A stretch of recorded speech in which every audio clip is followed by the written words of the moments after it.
श्री दुर्गा नवरात्रि व्रत कथा। एक समय बृहस्पति जी ब्रह्मा जी से बोले, हे ब्राह्मण श्रेष्ठ, चैत्र व आश्विन मास के शुक्ल पक्ष में नवरात्र का व्रत और उत्सव क्यों किया जाता है? इस व्रत का क्या फल है? इसे किस प्रकार करना उचित है? पहले इस व्रत को किसने किया, सो विस्तार से कहिए। बृहस्पति जी का ऐसा प्रश्न सुन ब्रह्मा जी ने कहा, हे बृहस्पति, प्राणियों के हित की इच्छा से तुमने बहुत अच्छा प्रश्न किया है। जो मनुष्य मनोरथ पूर्ण करने वाली दुर्गा, महादेव, सूर्य और नारायण का ध्यान करते हैं, वे मनुष्य धन्य हैं। ये नवरात्र व्रत संपूर्ण कामनाओं को पूर्ण करने वाला है। इसके करने से पुत्र की कामना वाले को पुत्र, धन की लालसा वाले को धन, विद्या की चाहना वाले को विद्या और सुख की इच्छा वाले को सुख मिलता है। इस व्रत को करने से रोगी मनुष्य का रोग दूर हो जाता है, मनुष्य की संपूर्ण विपत्तियां दूर हो जाती हैं और घर में समृद्धि की वृद्धि होती है। बंध्या को पुत्र प्राप्त होता है, समस्त पापों से छुटकारा मिल जाता है और मन का मनोरथ सिद्ध हो जाता है।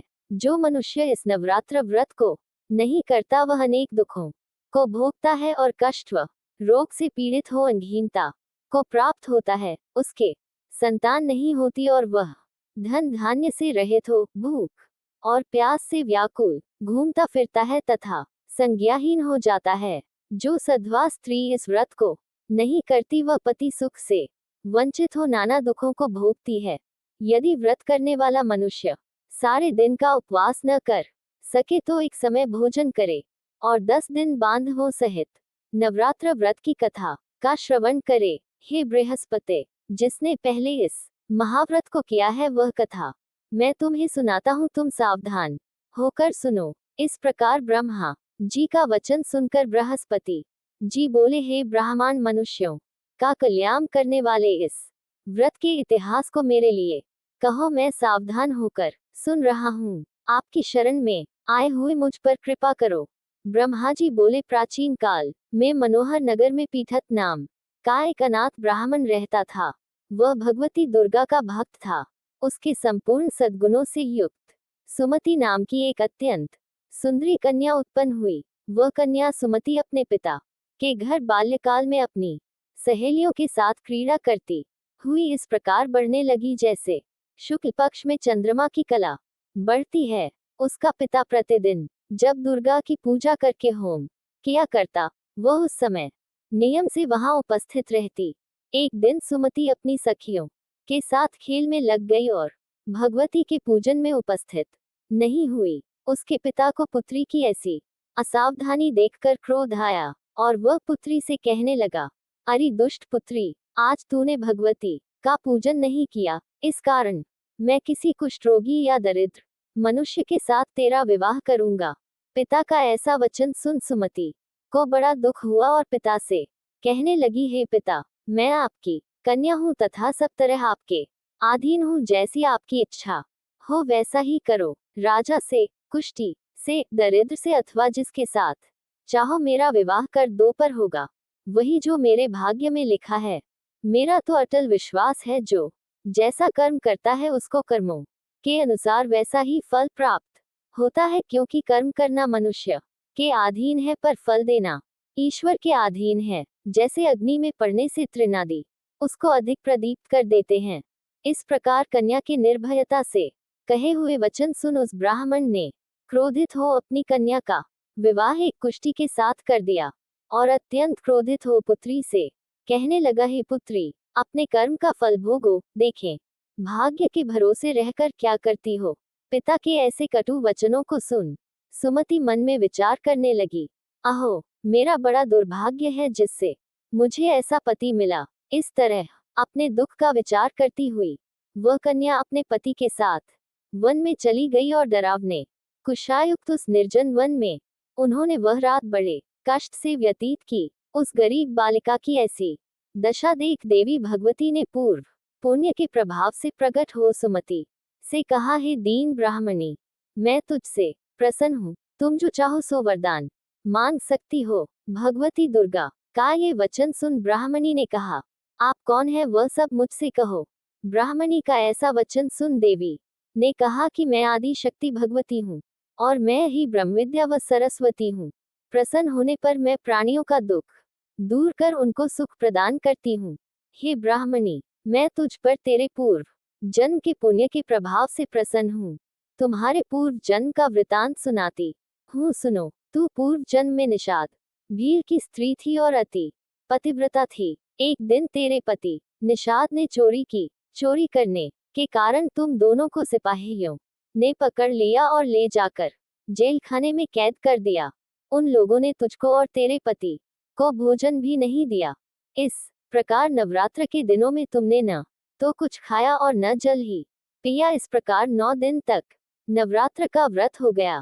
हे ब्राह्मणी, उन दिनों में जो व्रत हुआ, इस व्रत के प्रभाव से प्रसन्न होकर मैं तुझे मनोवांछित वर देती हूँ। तुम्हारी जो इच्छा हो सो मांगो।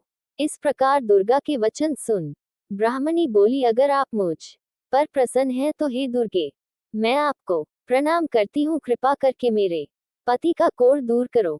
देवी ने कहा, उन दिनों तुमने जो व्रत किया था, उस व्रत का एक दिन का पुण्य पति का कोढ़ दूर करने के लिए अर्पण करो। उस पुण्य के प्रभाव से तेरा पति कोढ़ से मुक्त हो जाएगा। ब्रह्मा जी बोले, इस प्रकार देवी के वचन सुन वह ब्राह्मणी बहुत प्रसन्न हुई और पति को निरोग करने की इच्छा से जब उसने तथास्तु ठीक है ऐसा वचन कहा, तब उसके पति का शरीर भगवती दुर्गा की कृपा से कुष्ठ रोग से रहित हो अति कांतिवान हो गया। वह ब्राह्मणी पति की मनोहर देह को देख देवी की स्तुति करने लगी। हे दुर्गे, आप दुर्गति को दूर करने वाली, तीनों लोकों का संताप हरने वाली, समस्त दुखों को दूर करने वाली, रोगी मनुष्य को निरोग करने वाली, प्रसन्न हो मनोवांछित वर देने वाली और दुष्टों का नाश करने वाली, जगत की माता हो। हे अम्बे, मुझ निरपराध अबला को मेरे पिता ने कुष्ठी मनुष्य के साथ विवाह कर घर से निकाल दिया। पिता से तिरस्कृत निर्जन वन में विचर रही हूँ। आपने मेरा इस विपदा से उद्धार किया है। हे देवी, आपको प्रणाम करती हूँ, मेरी रक्षा करो। ब्रह्मा जी बोले, हे बृहस्पति, उस ब्राह्मणी की ऐसी स्तुति सुन देवी बहुत प्रसन्न हुई और ब्राह्मणी से कहा, हे ब्राह्मणी, तेरे उदाले नामक अति बुद्धिमान, धनवान, कीर्तिवान और जितेंद्रिय पुत्र शीघ्र उत्पन्न होगा। ऐसा वर प्रदान कर देवी ने ब्राह्मणी से फिर कहा कि हे ब्राह्मणी, और जो कुछ तेरी इच्छा हो वह मांग ले। भगवती दुर्गा का ऐसा वचन सुन सुमति ने कहा कि हे भगवती दुर्गे, अगर आप मुझ पर प्रसन्न हैं तो कृपा कर मुझे नवरात्र व्रत की विधि और उसके फल का विस्तार से वर्णन करें।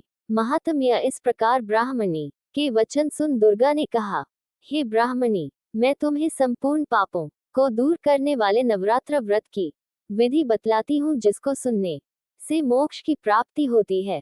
आश्विन मास के शुक्ल पक्ष की प्रतिपदा से लेकर 9 दिन तक विधि पूर्वक व्रत करें। यदि दिन भर का व्रत न कर सके तो एक समय भोजन करें। विद्वान ब्राह्मणों से पूछकर घट स्थापन करें और वाटिका बनाकर उसको प्रतिदिन जल से सींचें। महाकाली, महालक्ष्मी और महासरस्वती देवी की मूर्तियां स्थापित कर उनकी नित्य विधि सहित पूजा करें और पुष्पों से विधि पूर्वक अर्घ्य दें। बिजौरा के फल से अर्घ्य देने से रूप की प्राप्ति होती है। जायफल से अर्घ्य देने से कीर्ति, दाख से अर्घ्य देने से कार्य की सिद्धि होती है। आंवले से अर्घ्य देने से सुख की प्राप्ति और केले से अर्घ्य देने से आभूषणों की प्राप्ति होती है। इस प्रकार पुष्पों व फलों से अर्घ्य देकर व्रत समाप्त होने पर 9वें दिन यथाविधि हवन करें। खांड, घी, गेहूं, शहद, जौ, तिल, बिल्व, बेल, नारियल, दाख और कदम आदि से हवन करें। गेहूं से होम करने से लक्ष्मी की प्राप्ति होती है। खीर एवं चंपा के पुष्पों से धन की और बेल पत्तों से तेज व सुख की प्राप्ति होती है। आंवले से कीर्ति की और केले से पुत्र की, कमल से राज सम्मान की और दाखों से संपदा की प्राप्ति होती है। खांड, घी, नारियल, शहद, जौ और तिल तथा फलों से होम करने से मनोवांछित वस्तु की प्राप्ति होती है। व्रत करने वाला मनुष्य इस विधि विधान से होम कर आचार्य को अत्यंत नम्रता के साथ प्रणाम करे और यज्ञ की सिद्धि के लिए उसे दक्षिणा दे। इस प्रकार बताई हुई विधि के अनुसार जो व्यक्ति व्रत करता है उसके सब मनोरथ सिद्ध होते हैं, इसमें तनिक भी संदेह नहीं है। इन 9 दिनों में जो कुछ दान आदि दिया जाता है उसका करोड़ों गुना फल मिलता है। इस नवरात्र व्रत करने से अश्वमेध यज्ञ का फल मिलता है। हे ब्राह्मणी, इस संपूर्ण कामनाओं को पूर्ण करने वाले उत्तम व्रत को तीर्थ, मंदिर अथवा घर में विधि के अनुसार करें।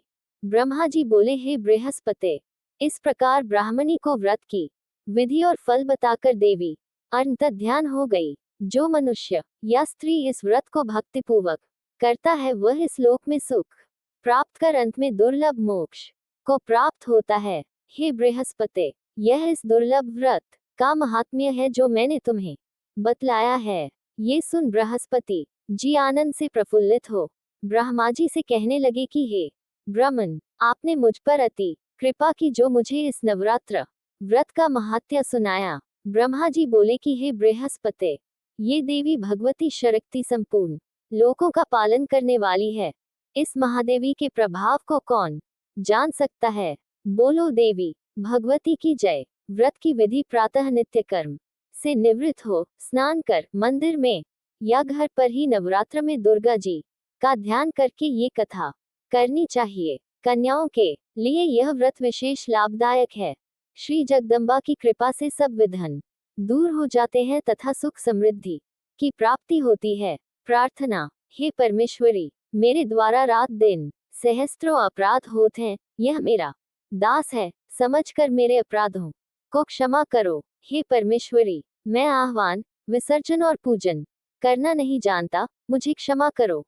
हे सुरेश्वरी, मैंने जो मंत्रहीन, क्रियाहीन, भक्तियुक्त पूजन किया है वह स्वीकार करो। हे परमेश्वरी, अज्ञान से, भूल से अथवा बुद्धि भ्रांति से जो न्यूनता अथवा अधिकता हो गई है उसे क्षमा करिए तथा प्रसन्न होइए। बोलो दुर्गा माता की जय।